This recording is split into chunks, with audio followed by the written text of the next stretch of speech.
चर्चा करता है तो समीकरण को लेकर कि भाई हम अपने जातीय समीकरण कैसे बना लें। और चिराग पासवान जब मुद्दों की बात करता है तो तमाम शक्तियां इकट्ठी हो जाती है चिराग पासवान को तोड़ने के लिए। टूटूंगा क्या मैं? शेर का बेटा हूं।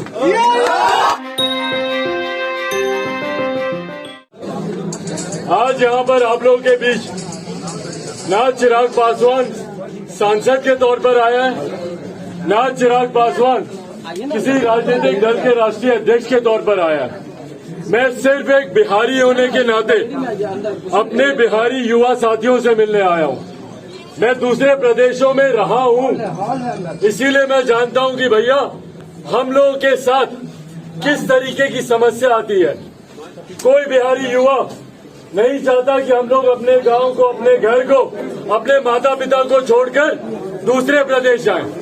पर आज आजादी के 75 साल हो रहे हैं। आज 75 साल आजादी के जब हम लोग मना रहे हैं तो आप लोग मुझे बताइए ना कि क्या सही मायनों में जो हमारे स्वतंत्रता सेनानियों ने आजाद भारत की कल्पना की थी, आजाद बिहार की कल्पना की थी, क्या हम लोग उसको पूरा कर पाए हैं?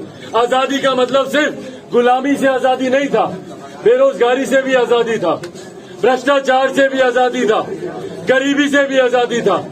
क्या हम लोग उस आजादी को पा पाए हैं? और अगर नहीं पा पाए हैं तो इसकी जिम्मेदारी और जवाबदेही हम लोग को तय करने की जरूरत है। हम लोग को चुनने की जरूरत है कि भैया किसकी वजह से हमारा प्रदेश आजादी के 75 साल के बाद भी विकसित नहीं हो पाया। हम लोग दिल्ली जाते हैं, बम्बई जाते हैं, हम लोग गुरुग्राम जाते हैं, बेंगलोर जाते हैं, वहां पर जाकर हम लोग आईटी जॉब कर लेते हैं, वहां पर हम लोग को रोजगार मिल जाता है। हमारे प्रदेश में हम लोग को क्यों नहीं मिलता? हमारे प्रदेश के मुखिया बोलते हैं कि भैया वाटर लॉक्ड है, रोजगार नहीं मिल सकता। तो वाटर लॉक तो मध्य प्रदेश, राजस्थान भी है, महाराष्ट्र भी है। तो क्यों हम लोग के प्रदेश में ये सुख सुविधाएं नहीं है? ये सवाल हम लोग को पूछने की जरूरत है। जब तक हम लोग इस सवाल को नहीं पूछेंगे कोई दूसरा आकर हमारी मदद नहीं करेगा। हम लोग को ऐसे ही बार बार जाना पड़ेगा दिल्ली, बम्बई।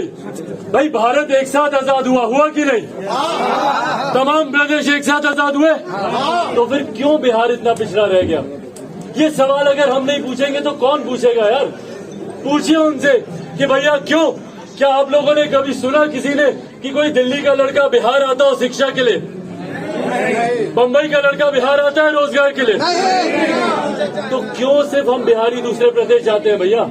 शिक्षा के लिए, रोजगार के लिए। हमारे माता पिता जब वो बीमार होते हैं, चाचा चाची बुजुर्ग जब घर में बीमार होते हैं तो हम लोग दिल्ली में एम्स के सामने जाकर लाइन लगाकर खड़े हो जाते हैं डॉक्टर को दिखाने के लिए। क्यों ये स्वास्थ्य सेवाएं हमारे प्रदेश में नहीं बन सकती? पर जिस प्रदेश का मुख्यमंत्री स्वयं अपने कैटरैक्ट के ऑपरेशन के लिए 1000 किलोमीटर की यात्रा करके दिल्ली जाता हो तो वहां की स्वास्थ्य सेवा की हालात हम लोग समझ सकते हैं। इसीलिए साथियों बस एक विनम्र आग्रह करने आया हूं। हम लोग पहले बिहारी हैं और फिर कोई जाति या धर्म। पहले बिहारी अस्मिता की लड़ाई है। हम लोग को निरंतर जात पात धर्म मजहब में बांटने की कोशिश भाई फर्क क्या रहा अंग्रेजों में और बाकियों में? उन्होंने भी हमें बांटा और शासन किया, ये भी हमें बांटने और शासन कर रहे हैं। कभी दलित महादलित के नाम पर, पिछड़ा अति पिछड़ा के नाम पर, हिंदू मुसलमान के नाम पर, अगड़ा पिछड़ा के नाम पर सिर बांट रहे और वोट बैंक बना रहे। इसीलिए ये आग्रह कर रहा हूँ, हम सब पढ़े लिखे लोग हैं, हम सब अपने अधिकारों को जानते हैं, हम सब अपने अधिकारों के लिए लड़ना जानते हैं। तो पहले ये बिहारी अस्मिता की लड़ाई है। पहले हमें एकजुट होकर बिहार को आगे लेकर जाना है। भाई दूसरे प्रदेश के लोग देखें तो गर्व से बोले कि हाँ ये बिहारी है, पर हकीकत है कि बिहारी शब्द को गाली बना दिया गया। आप दूसरे प्रदेशों में जाइए, वो वहां पर लाठी चलाते हैं। दिल्ली बम्बई में ए बिहारी बोलकर लाठी चलाई जाती है। उस वक्त नहीं देखा जाता कि अपर कास्ट का बिहारी है, कि दलित बिहारी है, कि मुसलमान बिहारी है, कि ये किसी पिछड़ी जाति का बिहारी है।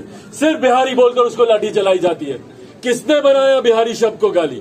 लोग परहेज करते हैं अपने आप को दूसरे प्रदेश में जाकर बिहारी बताने में।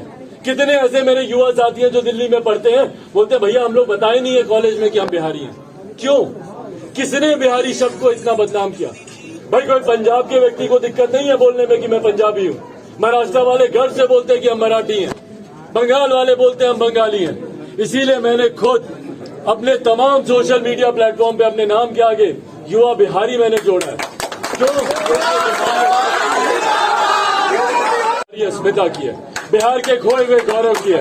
भाई एक प्रदेश जो सबसे ज्यादा IAS IPS अफसर देता है, जहाँ पे बड़े बड़े अस्पतालों में चले जाइए टॉप पोस्ट पे बैठे हुए डॉक्टर्स हमारे बिहार के हैं। पर वहीं बिहार की व्यवस्था देखिए, शिक्षा के मामले में कोई शैक्षिक संस्थान नहीं।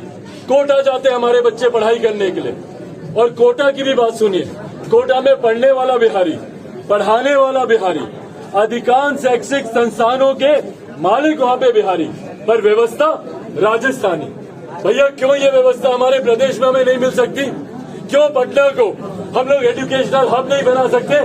जो कोचिंग का जितना पैसा करोड़ों में जाता है दूसरे प्रदेश में, वो हम अपने प्रदेश में क्यों नहीं खर्च कर सकते?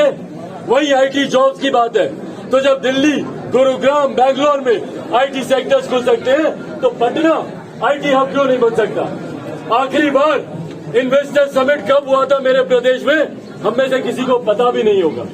कब निवेशकों को बुलाया गया कि भाई आप आए, इन्वेस्ट करें, सिंगल विंडो क्लियरेंसेस है कि ताकि निवेशक आके निवेश करें? इसके बारे में कोई चर्चा नहीं करता। चर्चा करता है तो समीकरण को लेकर कि भाई हम अपने जातीय समीकरण कैसे बना लें, और पेपर पे ही लोग चुनाव लड़ते हैं और पेपर पे ही चुनाव जीतते हैं। मुद्दों की बात कोई नहीं करता, और चिराग पासवान जब मुद्दों की बात करता है तो तमाम शक्तियां इकट्ठी हो जाती हैं चिराग पासवान को तोड़ने के लिए। इसके परिवार को तोड़ो, इसके घर को तोड़ो।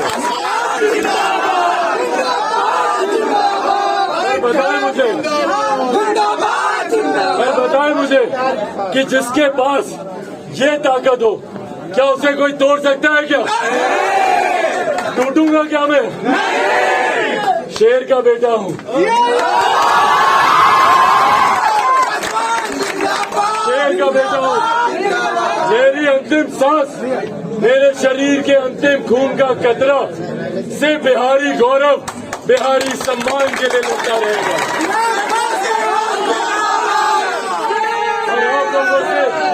और आप लोगों से बस ये विनम्र आग्रह करने आया हूँ, सिर्फ मुझे आप लोगों का साथ चाहिए, जात पात धर्म मजहब से उठकर सिर्फ अपना साथ दीजिए, सिर्फ अपना साथ दीजिए। बिहारी फर्स्ट, आप मेरा विजन डॉक्यूमेंट पढ़ेंगे, बिहार फर्स्ट, बिहारी फर्स्ट। ना जाति की बात है, ना जाति की बात है, ना धर्म की बात है, उसमें सिर्फ बिहार की समस्या है और उसका समाधान है। प्रति व्यक्ति आय को कैसे बढ़ाए, उसका समाधान है। बिहार में राजस्व कैसे बढ़े, रेवेन्यू कैसे बढ़े, इंफ्रास्ट्रक्चर कैसे डेवलप हो, उसका जिक्र मैंने उसमें किया। तो उसके लिए मुझे आप सबके साथ की जरूरत है। आप लोगों का साथ मिलेगा ना? मुझे आप सबका साथ चाहिए। एक ईमानदार कोशिश कर रहा हूँ बिहारियों को सम्मान दिलाने की, ईमानदार कोशिश कर रहा हूँ बिहार को आगे बढ़ाने की। आप सबका साथ मिलेगा तो बिहार भी आगे बढ़ेगा, बिहारी भी आगे बढ़ेगा।